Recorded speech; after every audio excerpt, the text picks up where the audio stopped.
ಮೊದಲನೇದಾಗಿ ನನಗೆ ಈ ಒಂದು ಅವಕಾಶವನ್ನು ಕೊಟ್ಟಂತ ಸ್ನೇಹಿತ ನಮ್ಮ ಅಪ್ಲೈ ಮೂರ್ತಿ ಸರ್ ಅಂತ ಹೇಳಿ ಬಂದಿದೆ. ಮತ್ತೆ ನಾನು ಈ ದುಬೈ ಟ್ರಿಪ್ಗೆ ಅಚೀವ್ ಆಗ್ಬೇಕಾದ್ರೆ ಮುಖ್ಯವಾಗಿ ಬೆಂಗಳೂರು ಭಾಗದ ಪ್ಲಾಟಿನಂ ಡೈರೆಕ್ಟರ್ ಆಗಿರುವಂತಹ ಲೋಕೇಶ್ ಸರ್ ಅವ್ರಿಗೆ ನಾನು ಎಷ್ಟು ಕೃತಜ್ಞತೆ ಅಂತ ಹೇಳಿದ್ರು ಸರ್. ಬಟ್ ನಮ್ಮಂತ ಅವರು ವೀಸಾ ಪಾಸ್ಪೋರ್ಟ್ ಅವರೆಲ್ಲ ಗೊತ್ತಿಲ್ಲ. ಬಟ್ ಸಮೀರ್ ಮೋದಿ ಸರ್ಗೆ ಎಷ್ಟು ಕೃತಜ್ಞತೆ ಹೇಳಿದ್ರು ಸರ್. ನಾವು ಬೆಂಗಳೂರು ಏರ್ಪೋರ್ಟ್ ಕೂಡ ನೋಡಿರ್ಲಿಲ್ಲ. ನಾನು ಒಂದು ಅಲ್ಲಿ ನಡೆದಂತ ಇನ್ಸಿಡೆಂಟ್ ಅಂತ ಹೇಳ್ತೀನಿ. 26ನೇ ತಾರೀಕು ಬೆಳಗಿನ ಜಾವ 4 ಗಂಟೆ ನಾವು ಅಲ್ಲಿಗೆ ಏರ್ಪೋರ್ಟ್ ಬರಲೇಬೇಕಾಗಿತ್ತು. ಒಂದು 2-2.5 ಗಂಟೆ ಮುಗಿದ ನನ್ನ ಚೆಕಿಂಗ್ ನಡೀತಾ ಇತ್ತು. ನಮ್ದೆಲ್ಲ ಚೆಕಿಂಗ್ ಎಲ್ಲ ನಡೀತಾ ಇತ್ತು. ನಂದು ಹೋಯ್ತು. ನಮ್ಮ ತಂದೆ ಹೆಸರಲ್ಲಿ ಒಂದೇ ಒಂದು ಅಕ್ಷರ ಜಾಸ್ತಿ ಇತ್ತು, KEMPIEH ಅಂತ. ಮನೆ ನನ್ನ ಬಿಡ್ಲಿಲ್ಲ. ಎಲ್ಲರೂ ಹೋದ್ರು ನಾನೊಬ್ಬ ಮಾತ್ರ ಉಳ್ಕೊಂಡೆ. ಇದು ಫ್ಲೈಟ್ ಟೇಕಪ್ ಆಯ್ತು. 8 ಗಂಟೆಗೆ ಹೋಯ್ತು. ಆಮೇಲೆ ನಾನು ಅಲ್ಲೇ ಏರ್ಪೋರ್ಟ್ ಅಲ್ಲೇ ಇದ್ದೆ. ನನಗೇನು ಒಂದು ಫೀಲಿಂಗ್ ನಾನು ಕಳಿಸ್ತೀನಿ, ಒಂದಾಗ ಮನೆಗೆ ಹೋಗಪ್ಪ ಅಂತ ಚೆಕಿಂಗ್ ಮಾಡಿ.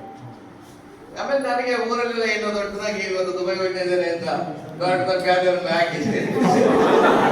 ಆಮೇಲೆ ಏರ್ಪೋರ್ಟ್ಗೆ ಒಂದು 15-20 ಜನ ಬಂದು ನನ್ನ ಬೀಳ್ಬೋದು. ಬಟ್ ಅಲ್ಲಿ ನೋಡಿದ್ರೆ ನೋಡೋದು ಇದು ಏನಾಗಿರ್ಬೇಡ. ಮತ್ತೆ ನನಗೆ ಅಲ್ಲಿ ಏನು ಒಂದು ಅನ್ಸುತ್ತೆ ಅಂದ್ರೆ ಹೆಂಗಪ್ಪ ಮುಖ ಹಾಕೊಂಡು ಹೋಗುದು.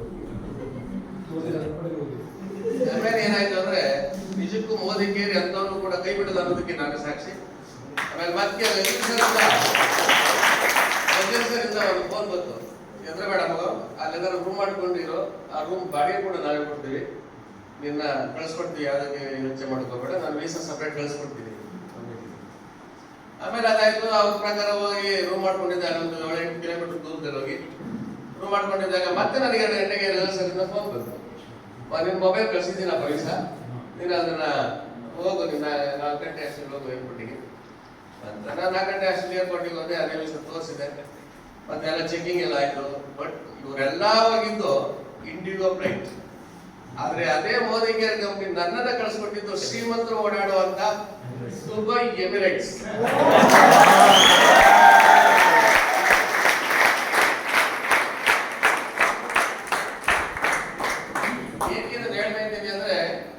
ನನಗೆ ಅಲ್ಲಿ ಎಷ್ಟು ಫೀಲಿಂಗ್ ಆಯ್ತು. ನಾನು ಇವತ್ತು ಹೇಳ್ತಾರೆ ಇವಾಗ ನಾನು ಹೆಂಗಪ್ಪ ಮುಖ ಹಾಕೊಂಡು ಊರು ಹೋಗ್ಲಿ ಅನಿಸಿತ್ತು. ಬಟ್ ಅದೆಲ್ಲವನ್ನು ಆ ಫ್ಲೈಟ್ ಕೂಡಲೇ ಕ್ಷಣದಲ್ಲಿ ಬರ್ತೇನೆ. ಯಾಕಂದ್ರೆ ನಮ್ಮಂತ ಸಾಮಾನ್ಯ ಜನ ಓಡಾಡುವಂತ ಫ್ಲೈಟ್ ಅಲ್ಲ, ಯಾರೋ ಶ್ರೀಮಂತರು ಓಡಾಡುವಂತ ಫ್ಲೈಟ್. ಬಟ್ ಅಲ್ಲಿ ನನ್ನ ಭಾಷೆ ಗೊತ್ತಿಲ್ಲ. ನಾನು ಒಬ್ಬನೇ ಹೋಗ್ತಾ ಇದ್ದೀನಿ.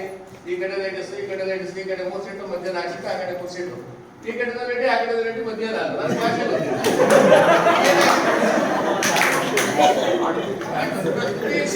ಕೂಡ ಒಂದೊಂದು ಟಿವಿ ಇರ್ತದೆ. ಟಿವಿನಲ್ಲಿ ಎಲ್ಲ ನೋಡ್ತಾ ಇರ್ಬೋದು, ಫಿಲಮ್ ನೋಡ್ಬೋದು, ಎಲ್ಲ ನೋಡ್ಬೋದು. ಬಟ್ ಅದು ನಮ್ಗೆ ಯಾರು ಮಾಡಿದ್ದು ಬರ್ತಾ ಇದೆ ಇಂಥ ಒಂದು ಪರಿಸ್ಥಿತಿ.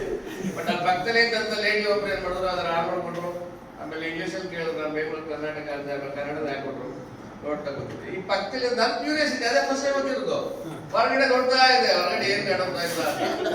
ಬಟ್ ದುಬೈ ಅಂತಂದ್ರೆ ಹೋದಾಗ ದುಬೈ ಕಾಣುವಂತ ಇದು ಆ ಲೈಟ್ ಇದು ಬಗ್ಗೆ ನೋಡ್ತಾ ಇದ್ದಪ್ಪ. ಆ ಕುಟ್ಟಿದಂತ ಲೇಡಿ ನನಗೆ ಬಿಟ್ಕೊಟ್ರು.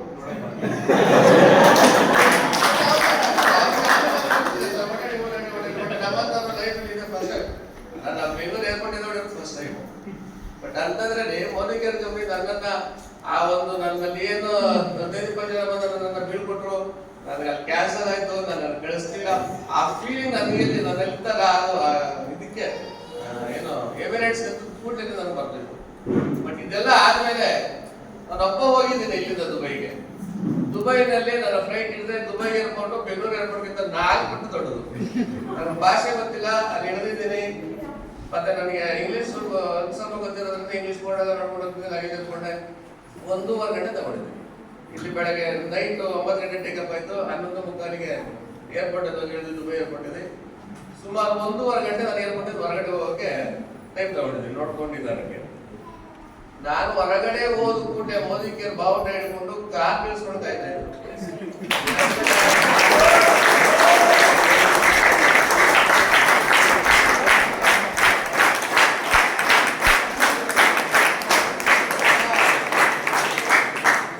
ನನ್ನ ಪ್ರಕಾರ ಅನ್ಸುತ್ತೆ 100-200 ಕೋಟಿ ಯಾರಾದರೂ ಒಡೆಯ ಶ್ರೀಮಂತ ಅನ್ಸ್ಕೊಂಡಿದ್ರು ಕೂಡ ನಾವೇನು ಇವತ್ತು ಬಡವ ಒಬ್ಬ ಏನೋ ವೀಸಾ ಪಾಸ್ಪೋರ್ಟ್ ಗೊತ್ತಿಲ್ಲದೆ ಇರುವಂತ ವ್ಯಕ್ತಿ ಎಂಜಾಯ್ ಮಾಡೋದಂತ ಎಂಜಾಯ್ನ ಮಾಡ್ಲಿಕ್ಕೆ ಸಿಗ್ತದೆ.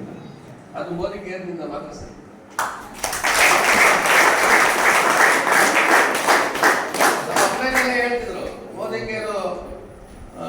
ಯಾವುದೇನೋ ಕಲ್ಪವೃಕ್ಷ ಅಂತ ನಾವು ಅಲ್ಲಿ ಸ್ವಲ್ಪ ನಂಬಿದ್ವಿ, ಪೂರ್ತಿ ನಂಬಿದ್ದು ದುಬೈ ಹೋಗ್ಬಿಟ್ಟಿದೆ.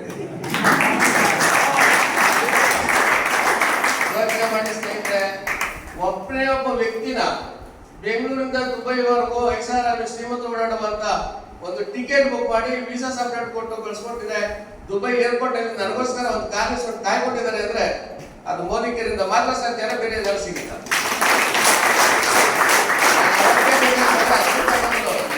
ಹೇಳ್ಬೇಕಂದ್ರೆ ನಾನು ಜನವರಿ ಇಲ್ಲಿ 1.5 ವರ್ಷ ಆಗ್ತಿದೆ, ಜನವರಿ ಜಾಯ್ನ್ ಆದೆ.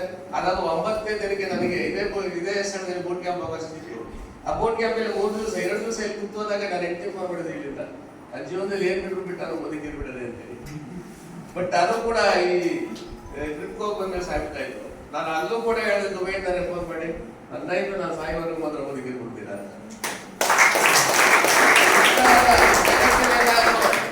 ಎಲ್ಲಾ ಶ್ರೀಮಂತ ಏನಾದ್ರು ಇದ್ರೆ ನಮ್ಮಂತ ಬಡವರಿಗೆ, ಶ್ರೀಮಂತರೆಲ್ಲ ಬಿಡಿ, ಶ್ರೀಮಂತರು ಏನಾದ್ರು ಎಂಜಾಯ್ ಮಾಡ್ತಾರೆ. ನಮ್ಮಂತ ಬಡವರು ಬೆಂಗಳೂರು ಏರ್ಪೋರ್ಟ್ ಕೂಡ ನಮ್ಗೆ ಗೊತ್ತಿಲ್ಲ, ವೀಸಾ ಪಾಸ್ ಮಾಡೋರು ಗೊತ್ತಿಲ್ಲ. ಅಂತ ವ್ಯಕ್ತಿನ ಈ ಮಟ್ಟಕ್ಕೆ ಮೋದಿಗೆ ನಡೆಸ್ಕೊಡ್ತದೆ ಒಬ್ಬನೇ ಒಬ್ಬ ವ್ಯಕ್ತಿನ ಅಂದ್ರೆ ಬೇರೆ ಎಲ್ಲರೂ ಈ ಜಗತ್ತಲ್ಲಿ ಸಾಧ್ಯ. ಯೋಚನೆ ಮಾಡಿ. ಅದಾಯ್ತಾ, ಪುನಃ ನನ್ನ 1.5 ಗಂಟೆಯಲ್ಲಿ ನೈಟ್ 1:30-1:45 ಗಂಟೆ ಸರ್ ರೂಮ್ ಹೋದೆ. ಕಾರ್ನ ಕರ್ಕೊಂಡೋದ್ರು. 1:45ಗೆ ಬಟ್ಟೆಗಿಟ್ಟೆ ಹೇಳಕ್ ಕುಳಿತಿದ್ದೆ. ನೈಟ್ 1:45ಗೆ ರೂಮ್ ಊಟ ಬಂದಿದೆ ಒಬ್ಬ ವ್ಯಕ್ತಿಗೆ. ನೈಟ್ 1:45ಗೆ ರೂಮ್ ಊಟ ಬಂದಿದೆ ಅಂದ್ರೆ ಮೋದಿ ಕೇರು ಕೆಲಸ ಮಾಡುವಂತ ಯಾವ ರೀತಿ ನಡ್ಸ್ಕೊಳ್ತದೆ ಅಂದ್ರೆ, ಬಟ್ ನಾವು ಅವ್ರಿಗೆ ಎಷ್ಟು ಸೆಕ್ಯೂರಿಟಿ ಆಗಿರ್ಬೇಕು, ನಾವೆಷ್ಟು ಕೆಲಸ ಮಾಡಬೇಕು.